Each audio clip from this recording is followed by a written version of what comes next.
गम को सीने में दबा लो, जब तक सांस नहीं थी इस जिंदगी में तुम्हारी, तुम अकेले ही अपने सपनों को पूरा लो।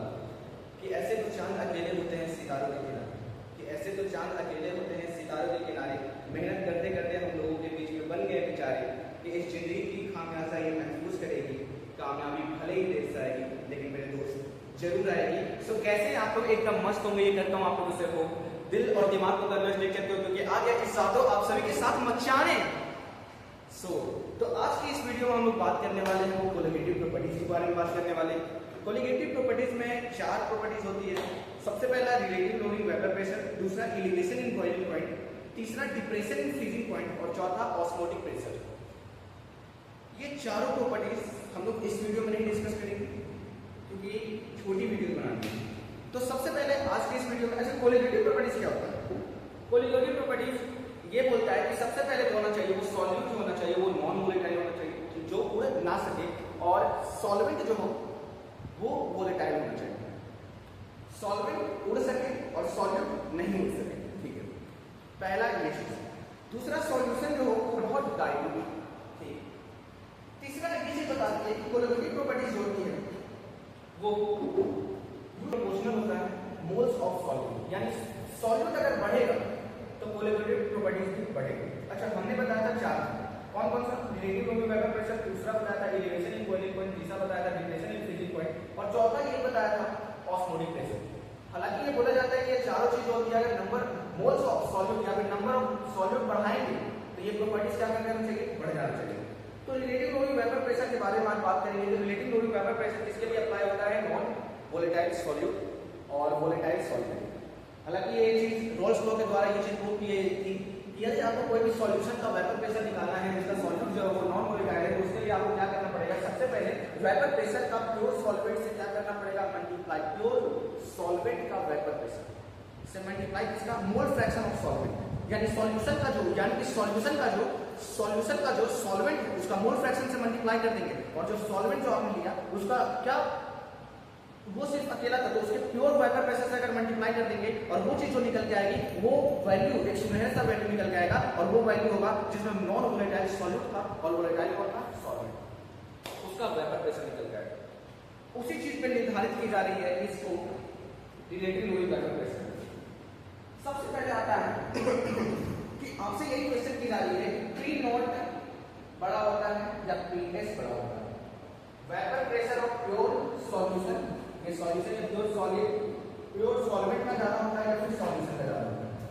तो सबसे ये चीज आपको एकदम क्लैरिफाई होनी चाहिए कि ये बड़ा होगा, ये बड़ा होगा और ये बड़ी होती है और ये छोटी। इसका फॉर्मूला भी यूज होता है PS is equal to P naught mole fraction, और ये हो गया ये सॉल्वेंट हो गया, ये यहां पे जहां पर सॉल्वेंट ये होता है फॉर्मूला। तो अगर आप मोल फ्रैक्शन ऑफ सॉल्वेंट देंगे तो ये तो 1 से छोटा ही आएगा, ये एब्सोल्यूटली फॉर्मूला पे दिखा रहा है, ये तो 1 से छोटा ही है, यानी मल्टीप्लाई होकर PS क्या आएगा? P नॉट से कम आएगा, ये P नॉट से कम आएगा, ठीक है। तो इस केस में बड़ा कौन है? ये चीज आपको पता होना चाहिए, ठीक है। अब इसी फॉर्मूला को यूज करके हम रिलेटिव लोइंग वेपर प्रेशर को प्रूव करेंगे। सबसे पहले तो लिखते हैं यहाँ पे, अगर आपको सॉल्यूशन का वेपर प्रेशर निकालना रहेगा तो उसके प्योर वेपर प्रेशर से मल्टीप्लाई करके उसका मोल फ्रैक्शन करके सॉल्व ये था, ठीक है। यही आप लेंगे 1 माइनस एक सॉल्यूट लिख सकते हैं, क्योंकि मोल फ्रैक्शन ऑफ सॉल्यूट या और मोल फ्रैक्शन ऑफ सॉल्वेंट ये दोनों को अगर हम लोग ऐड कर देंगे तो ये 1 निकल जाएगा। तो यहां से आप लोग निकाल सकते हैं mole fraction of solvent is equal to 1 minus mole fraction of solvent, ये आएगा।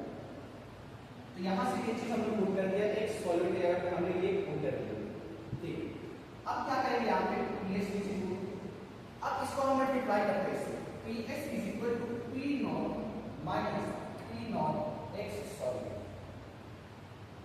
ये हो, ठीक है। अब हम इसको क्या करते हैं? P नॉट माइनस PS कर देते हैं और ये उधर जाएगा तो क्या हो जाएगा? Plus P naught x solvent. अब इसके बाद क्या करेंगे? P naught minus PS, this is the law. तुम देख सकते हो कि अगर आपको कुछ सॉल्यूशन का निकालना रहेगा, ये एक सॉल्यूशन है और ये एक प्रेशर है यहाँ पे, और ये जो सॉल्यूशन है ये सॉल्यूशन का है। ये वेपर प्रेशर सिर्फ और सिर्फ प्योर सॉल्वेंट का है वेपर प्रेशर यहाँ पे, और ये कोई सॉल्यूशन है। तो ये कहता क्या है कि अगर आपको पी नॉट, ये तो बड़ा है, ये तो आपको कंफर्म पता होगा कि ये बड़ा और ये छोटा है, तो इससे कितना ज्यादा लोअर हो रहा है, कितना कम हो रहा है। तो जितना कम हो रहा है उसी को हम बोलते हैं लोअरिंग, यानी कि P not minus P S square ये क्लियर आपको बता रहा है लोअरिंग, और अगर हम लोग इसको पी नॉट से डिवाइड करेंगे तो ये निकल जाएगा आपको रिलेटिव लोअरिंग का प्रेशर। इसी को पूरा दुनिया नाम देते हैं RLDP, RLDP, इसको नाम देते हैं P naught minus PS divided PS is equal to mole fraction of solute. और पोलैरिटी प्रॉपर्टीज का ये कहना ही था कि यदि सॉल्यूट आप बढ़ाएंगे, सॉल्यूट का नंबर बढ़ाएंगे तो वो प्रॉपर्टीज भी बढ़ना चाहिए। सॉल्यूट का नंबर बढ़ाएंगे तो रिलेटिव लोअरिंग वेपर प्रेशर बढ़ेगा, सॉल्यूट का वैल्यू घटाएंगे तो ये भी घटेगा। ठीक, अब इसको mole fraction of solute, mole fraction of solute का मोल फ्रैक्शन का जो फार्मूला होता है P naught minus PS by P naught equal to mole fraction of solute है, इसको हम क्या लिख सकते हैं n है, ये सॉल्यूट के बारे में है, n solute by n solute plus n solute. अब इसके बाद क्या करेंगे P naught minus PS by P naught is equal to, इसको इसमें ये चीज होता है कि यदि सॉल्यूट बहुत ज्यादा कम है, सॉल्यूट सॉल्यूट बहुत कम हो, इससे सॉल्यूट, तो इसको आप क्या कर सकते हैं नेगलेक्ट, इसको नेगलेक्ट कर सकते हैं। तो यहाँ पे ये हो गया कि सॉल्यूट बाय, इसको नेगलेक्ट कर देते हैं n सॉल्यूट। ये जो है ये अप्रॉक्सीमेशन, ये अप्रॉक्स वैल्यू है, ये एक्यूरेट वैल्यू नहीं, ये इसलिए यूज की जाती है कि अगर बहुत ज्यादा डाइल्यूट सॉल्यूशन तो इस फॉर्मूला को आप यूज कर सकते हैं, आपको फ्यूचर में काम। इसके बाद चलते हैं इस चीज को हम मान लें, और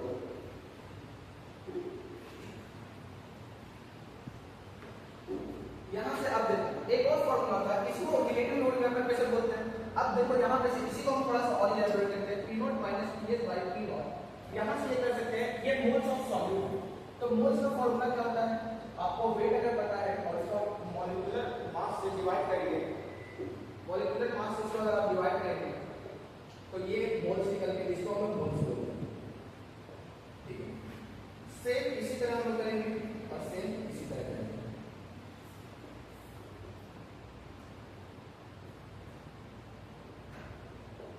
ये पूरा फॉर्मूला एकदम अच्छे से लिख दिए। अगर आपको वेट चाहिए कोई भी सॉल्यूट का या फिर सॉल्वेंट का तो आप इस फॉर्मूले से निकाल सकते हैं। P naught minus PS by P naught is equal to ये weight molecular mass, weight molecular mass और मॉलिक्यूलर मास। एक और फॉर्मूला होता है जिसको आपको ध्यान रखना क्योंकि ये भी काम आता है बनाने में, P naught minus PS by PS। यहाँ पे बात की जा रही है PS के बारे में, दिस इज नॉट, ये सॉल्यूशन का प्रेशर है, वेपर प्रेशर, ये प्योर सॉल्वेंट का नहीं, ठीक है। तो यहाँ पे ध्यान देंगे, ये चीज करने के बाद क्या लिखते हैं moles of solvent, moles of solute divided by moles of solvent. इसके बाद क्या लिखेंगे P naught minus PS by PS is equal to, moles की बात की जा रही है, यहाँ पे सबसे पहले लिखेंगे ये है हमारा, अब कुछ इस तरह से ये फॉर्मूला निकल के आ गया। लेकिन इसको हम लोग रिलेटिव लोअरिंग वेपर प्रेशर नहीं बोलते, रिलेटिव लोअरिंग वेपर प्रेशर इसको नहीं बोलते, जी हाँ नहीं बोलते। तो बता क्यों रहे हैं, जब रिलेटिव लोअरिंग वेपर प्रेशर आप बता ही नहीं रहे हैं और आपका टॉपिक ही रिलेटिव लोअरिंग वेपर प्रेशर है तो आप बता क्यों रहे हैं, बता इसलिए रहे हैं क्योंकि अगर आपको बताया जाए P नॉट दिया हुआ रहेगा और PS दिया हुआ रहेगा और आपसे पूछ लिया जाए कि मोल्स ऑफ सॉल्यूट क्या होगा या फिर मोल्स ऑफ सॉल्वेंट क्या होगा, तो इतना बड़ा फॉर्मूला से अच्छा है कि आप इसको फॉर्मूला को यूज करके आप निकालेंगे, क्योंकि ये यहाँ पे सॉल्यूट भी आपको निकालना पड़ेगा, सॉल्वेंट भी निकालना पड़ेगा। और इसमें मैंने केस दे दिया कि अगर डाइल्यूट होना चाहिए, सॉल्यूशन क्या होना चाहिए, मतलब इसमें सॉल्यूट जो हो वो बहुत कम हो, सॉल्यूट जो हो वो बहुत कम हो, दिया हुआ कि सॉल्वेंट बहुत कम नहीं है, तब इस केस में इसका फॉर्मूला यूज करेंगे P0 minus PS divided by PS equal to ये हो गया W1 जिसको वेट बोला गया और ये मॉलिक्यूलर मास W2 और मॉलिक्यूलर मास ये रिलेटिव यूनिट वेपर प्रेशर नहीं है। तो यही इतना तक लेक्चर है, ये रिलेटिव यूनिट वेपर प्रेशर का इतना कंटेंट है। तो आई होप कि आपको वीडियो पसंद आई होगी। सो मिलेंगे नेक्स्ट वीडियो में। थैंक यू सो मच जो आपको इतना देर तक बने रहे। Thank you so much.